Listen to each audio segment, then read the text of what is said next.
ನಮಸ್ಕಾರ ಮಹಾಜನಗಳೇ, ನಿಮಗೆಲ್ಲ ದೇವರ ಲೋಕ ಯೂಟ್ಯೂಬ್ ಚಾನಲ್ಗೆ ಸ್ವಾಗತ ಸುಸ್ವಾಗತ. ಇಂದು ನಿಮಗೆ ಪಿತೃಪಕ್ಷದ ಸಂಪೂರ್ಣ ಮಾಹಿತಿಯನ್ನು ನೀಡಲು ಬಂದಿರುವೆ. ಪಿತೃಪಕ್ಷ ಯಾವಾಗ ಆರಂಭವಾಗುತ್ತದೆ, ಯಾವಾಗ ಅಂತ್ಯವಾಗುತ್ತದೆ ಎಂದು ಈಗ ತಿಳಿದುಕೊಳ್ಳೋಣ. ಪಿತೃಪಕ್ಷ ಅಂದರೆ 2025ನೇ ವರ್ಷದ ಭಾದ್ರಪದ ಮಾಸದ ಶುಕ್ಲ ಪಕ್ಷ ಅಂದರೆ ಹುಣ್ಣಿಮೆ ಆದ ನಂತರ ಸೆಪ್ಟೆಂಬರ್ 7ನೇ ತಾರೀಕು ಮಧ್ಯಾಹ್ನ 12 ಗಂಟೆಯಿಂದ ಆರಂಭವಾಗುತ್ತದೆ ಪಿತೃಪಕ್ಷವು. ಈ ಪಿತೃಪಕ್ಷವು 15 ದಿನಗಳ ಕಾಲ ಇರುತ್ತದೆ. ಸೆಪ್ಟೆಂಬರ್ 7ರಿಂದ 15 ದಿನಗಳ ಕಾಲ ಈ ಪಿತೃಪಕ್ಷವು ಇರುತ್ತದೆ. ಸೆಪ್ಟೆಂಬರ್ 21 ಅಮಾವಾಸ್ಯೆಯ ರಾತ್ರಿ 12 ಗಂಟೆವರೆಗೂ ನೀವು ಪಿತೃಪಕ್ಷವನ್ನು ಸಕಾಲ ಕಾರ್ಯಗಳನ್ನು ಮಾಡಿಕೊಳ್ಳಬಹುದು. ಮತ್ತೊಮ್ಮೆ ತಿಳಿದುಕೊಳ್ಳಿ, ಸೆಪ್ಟೆಂಬರ್ 7ನೇ ತಾರೀಕು ಮಧ್ಯಾಹ್ನ 12 ಗಂಟೆಯಿಂದ ಆರಂಭವಾಗಿ ಸೆಪ್ಟೆಂಬರ್ 21ರ ಅಮಾವಾಸ್ಯೆ ರಾತ್ರಿ 12 ಗಂಟೆಯವರೆಗೂ ನೀವು ಪಿತೃಪಕ್ಷವನ್ನು ಮಾಡಬಹುದು.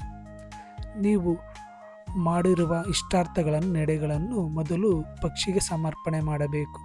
ನೀವು ಮಾಡಿರುವ ಎಡೆಯನ್ನು ಎಲ್ಲವನ್ನು ಸ್ವಲ್ಪ ಸ್ವಲ್ಪ ತೆಗೆದುಕೊಂಡು ಪಕ್ಷಿಗೆ ಇಡಬೇಕು. ಯಾವ ಪಕ್ಷಿಗಳು ರೂಪದಲ್ಲಿ ಬರುತ್ತಾರೆ ಎಂಬುದು ನಿಮಗೆ ತಿಳಿದಿದೆಯೇ?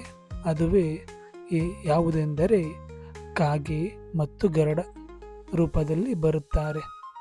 ಹಾಗಾಗಿ ನೀವು ಕಾಗೆ ಇಲ್ಲವೇ ಗರುಡಕ್ಕೆ ನೀವು ಪಿತೃಪಕ್ಷದ ಎಡೆಯನ್ನು ನೀಡಬೇಕು. ನೋಡಿ ಮಹಾಜನಗಳೇ, ನೀವು ಮಧ್ಯಾಹ್ನದ ಪೂಜೆ ಮಾಡುವುದಾದರೆ ಎಡೆಯನ್ನು ಪಕ್ಷಿಗಳಿಗೆ ಇಡಿ. ಇಲ್ಲವೇ ನೀವು ರಾತ್ರಿ ಪೂಜೆ ಮಾಡುವುದಾದರೆ ಹಸುವಿಗೆ ಎಡೆಯನ್ನು ಸಮರ್ಪಿಸಿ.